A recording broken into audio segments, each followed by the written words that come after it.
Selamat malam Bapak Ibu sekalian, jemaat Tuhan. Shalom Aleichem. Malam hari ini Bapak Ibu saya akan bawakan firman Tuhan.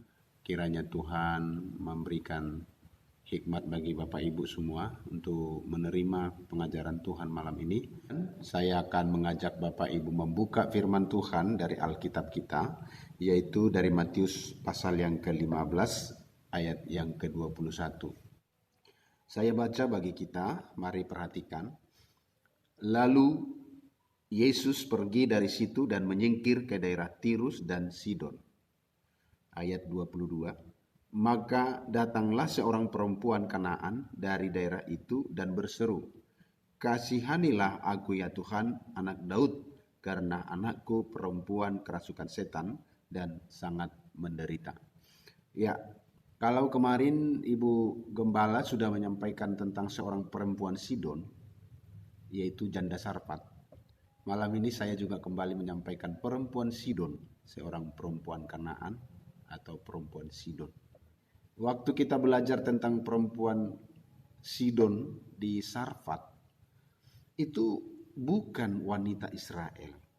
Tuhan mengenal hati, olehnya lah Tuhan mengutus Elia bukan kepada janda-janda di Israel, kata Yesus. Yesus menyinggung itu, ya.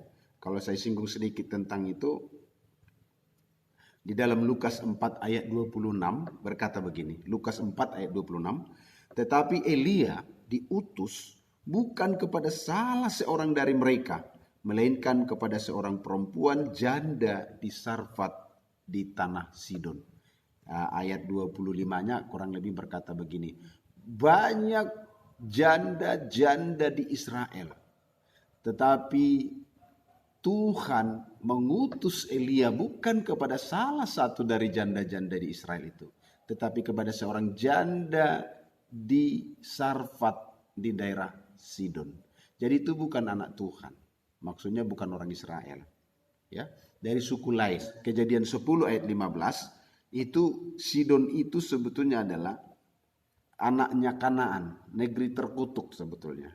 Kanaan itu tahu kan? Jadi kalau saya lihat urutannya, ya Nuh itu memiliki 3 anak, Sem, Ham, dan Yafet. Ya, Sem, Ham, Yafet. Ya, tetapi Ham itu adalah anak kedua yang disebut Kanaan.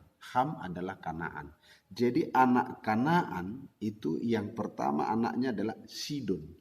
Jadi si Sidon ini, ya, negerinya di daerah Sidon itu adalah bukan Israel.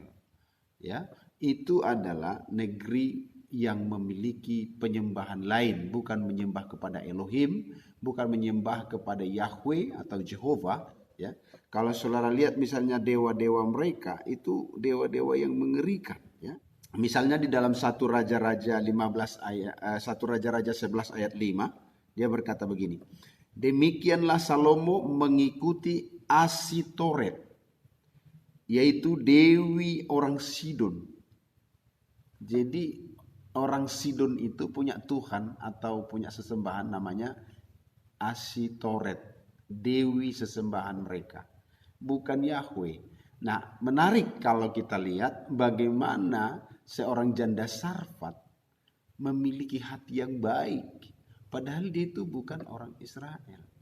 Dan olehnya karena Tuhan mengenal hatinya, itulah Elia diutus menuju Sarfat, menuju Sidon, jauh dari Israel. Dan Yesus memperjelas itu. Sekali lagi saya baca, Yesus memperjelas dalam Lukas pasal 4 ayat 26 tadi. Dia berkata begini, "Tetapi Elia diutus bukan kepada salah seorang dari mereka, dari salah seorang dari janda-janda di Israel, melainkan kepada seorang perempuan janda di Sarfat di tanah Sidon."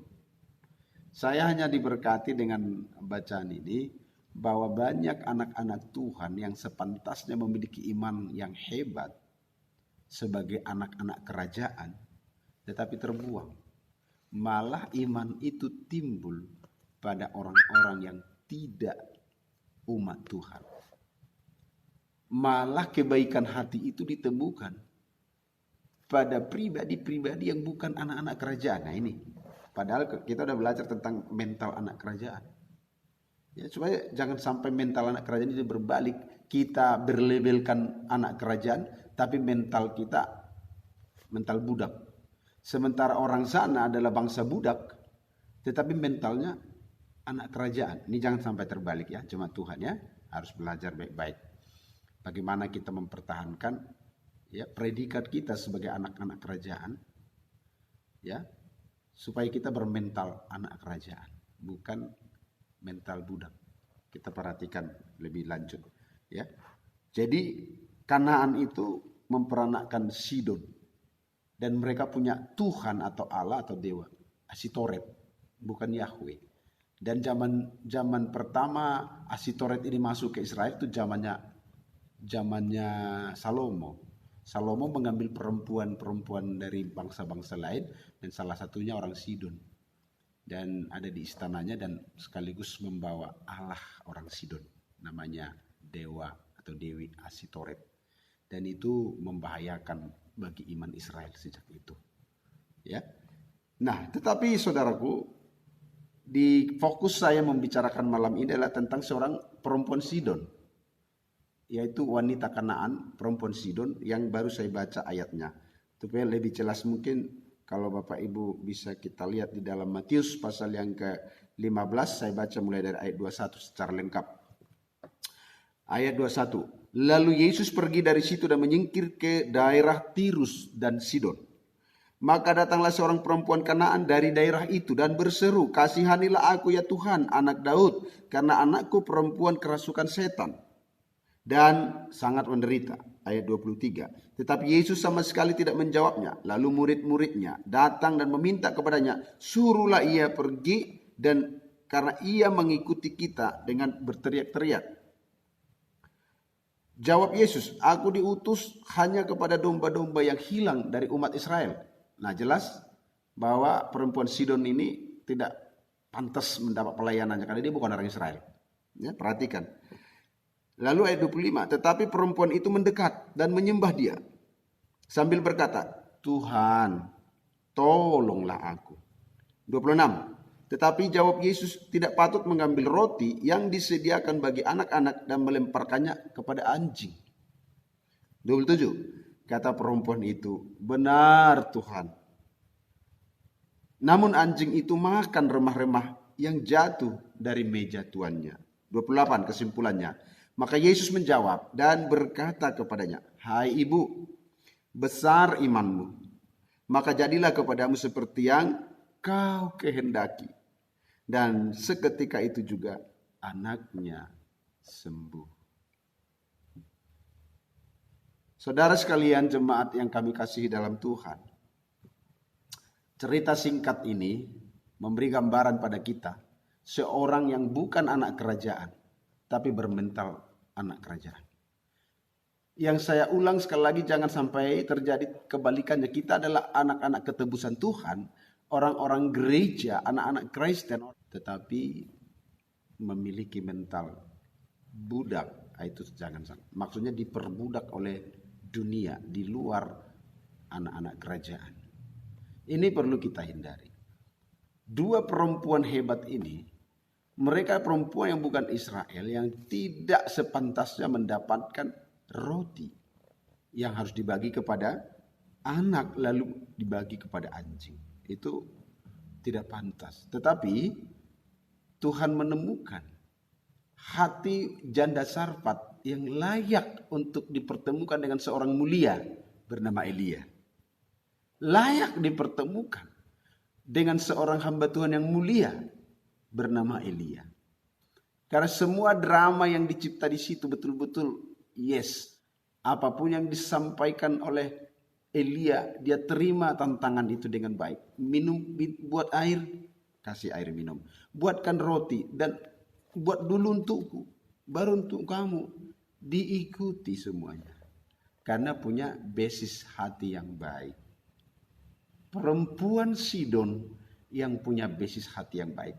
Jangan sampai wanita-wanita Sion, sekali lagi, wanita-wanita Sion sebutan khusus bagi anak-anak Tuhan, anak-anak kerajaan, anak-anak gereja. Jangan sampai memiliki hati yang rusak, tidak mulia, kalah dengan perempuan Sidon. Itu yang pertama.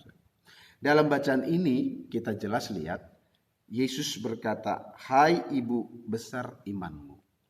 Nah, besar iman bukan besar keinginan. Perempuan Sidon ini dijuluki oleh Yesus seorang ibu yang besar iman.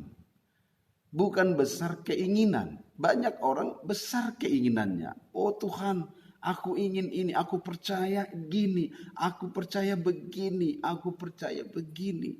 Tapi imannya gak besar. Yang kita baca ini bukan besar keinginan, tapi besar iman. Ciri-cirinya adalah punya pengenalan yang benar tentang Yesus. Dia seorang perempuan Kanaan. Dalam istilah lain, Sirofenesia. Dalam istilah lain, Sidon Tirus, di luar Israel. Tapi anehnya, dia ngerti yang datang itu bukan manusia biasa. Dia mengerti itu Tuhan. Lihat ayatnya. Ya. Dia seorang Kanaan dari daerah Sidon dan bukan orang Israel. Dan saya katakan tadi Sidon itu adalah penyembah Allah lain yang kita sebut namanya Dewi Asitoret. Yang pada zamannya Raja Salomo telah membawa dewi itu masuk ke penyembahan Israel. Ya. Tapi kok bisa ya ibu itu mengenal Yesus dengan jelas sebutannya Tuhan. Itu yang pertama. Yang kedua, anak Daud.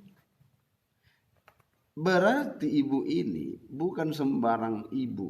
Sebelum dia datang membawa permohonannya, dia ngerti dulu kepada siapa dia bermohon.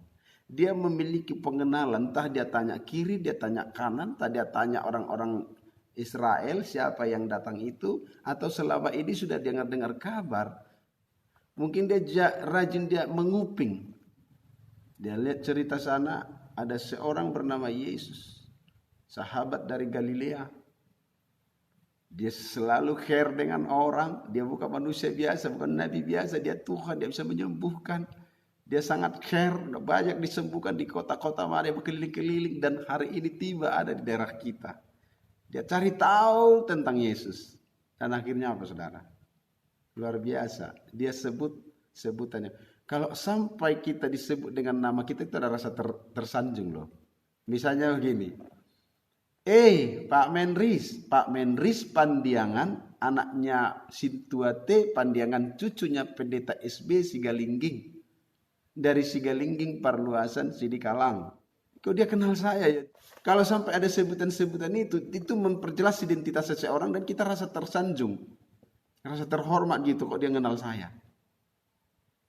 Yesus disebut Tuhan, anak Daud. Dari situ saya lihat bahwa iman yang besar itu memiliki pengenalan yang baik tentang Tuhan dulu. Jadi kita mengenal Yesus itu.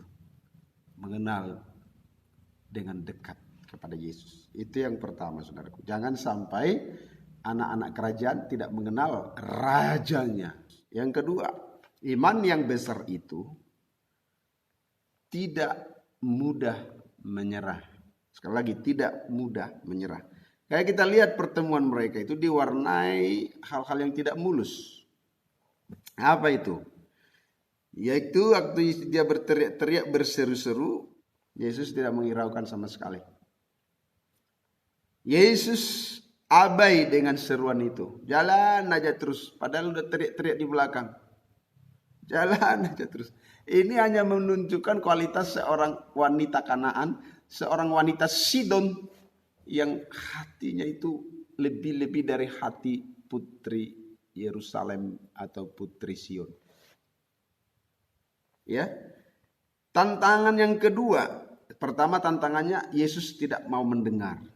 Tantangan yang kedua, murid-murid datang mendesak Yesus. Yesus, suruhlah orang itu pergi. Dia mengganggu sekali, berteriak-teriak. Jadi tantangannya dari pengikut-pengikut Yesus yang lain. Kadang-kadang saudaraku, saudara datang kepada Tuhan. Bukannya yang lain membantu.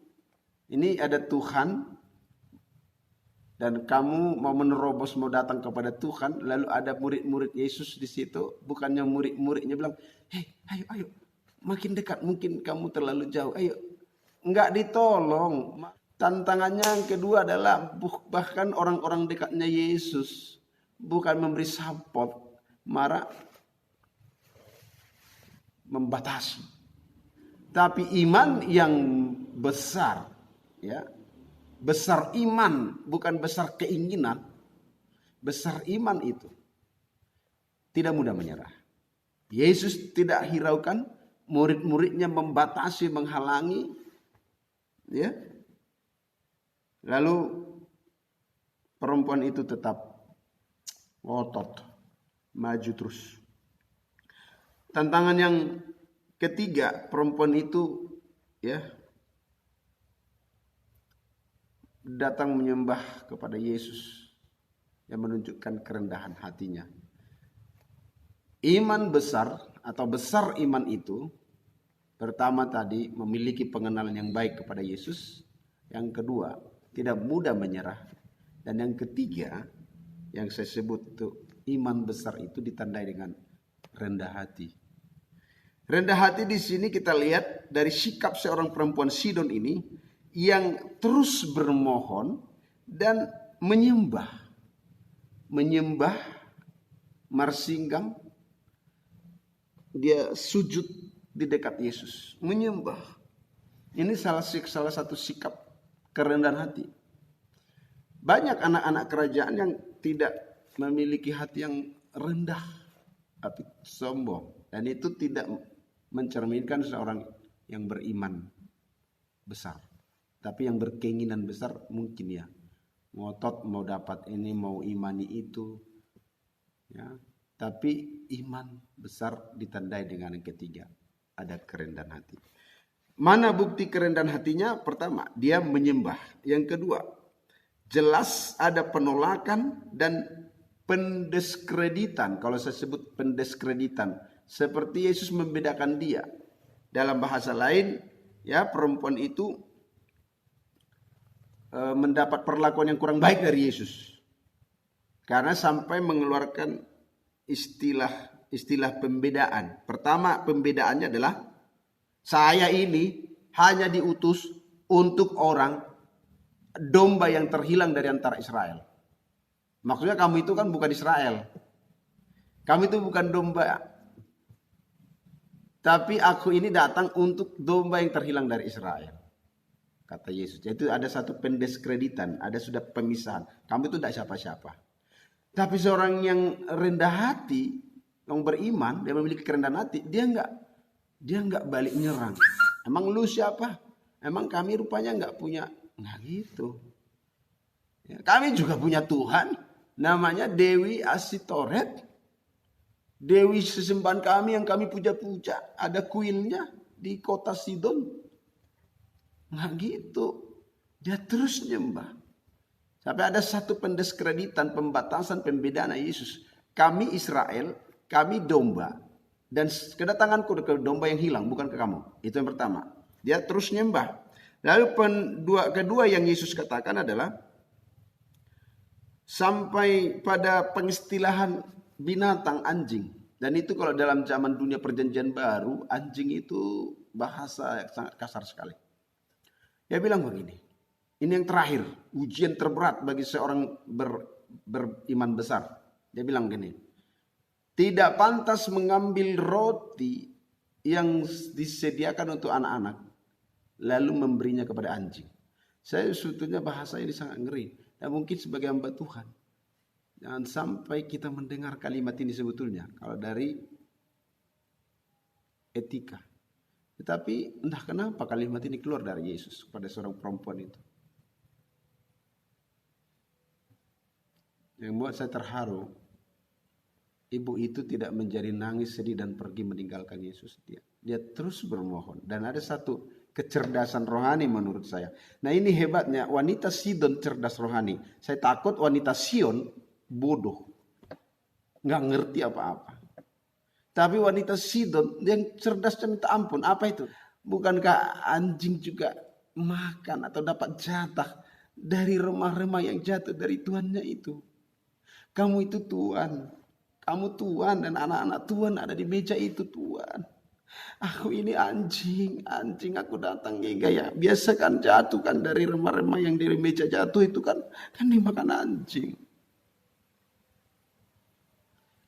Tak ada lagi komentar Yesus yang lain. Apa? Terakhir dia bilang, hai ibu, besar imanmu. Bukan besar keinginanmu. Keinginan yang besar belum tentu memiliki iman yang besar. Ngotot dalam kehampaan. Kita belajar pada seorang wanita Sidon. Kita udah belajar dari wanita Sidon pertama di perjanjian lama. Wanita Sarfat. Kualitas imannya, hatinya bagus. Kita belajar di dunia perjanjian baru tentang wanita Sidon. Yang menurut aku Yesus terkagum-kagum juga lihat dia. Sampai Yesus membuat cerita itu happy ending. Cerita bahagia di akhirnya. Dia berkata, ibu besar imanmu. Bukan besar keinginanmu. Besar imanmu. Maka jadilah padamu seperti yang kau inginkan. Dan detik itu juga ayat Alkitab berkata pada saat itu juga, seketika itu juga sembuhlah anaknya. Kita belajar sesuatu dari ibu wanita Sidon ini, perempuan Seropenesia ini, perempuan Kanaan ini, yang bukan bagian dari anak-anak kerajaan, tapi bermental anak kerajaan. Semoga kita belajar sesuatu malam hari ini. Umat Tuhan, belajar anak-anak keluarga Allah. Kita ini keluarga, bagian dari keluarga Allah, keluarga Tuhan. Mari berhati mulia seperti wanita Sarfat. Mari berhati mulia seperti wanita Sidon yang kita belajar pada malam ini. Punya pengenalan akan Yesus yang baik, punya komitmen dan tidak mudah patah. Dan yang ketiga, punya kerendahan hati yang cukup, lebih dari cukup. Mampu menerima sebuah kata yang tidak pantas, anjing. Tetapi dengan rendah hati menerima sebutan itu. Dan akhirnya dia mendapat pertolongan Tuhan. Wanita Sidon yang memiliki hati wanita Sion memiliki mental anak-anak kerajaan. Kita belajar dari Tuhan memberkati.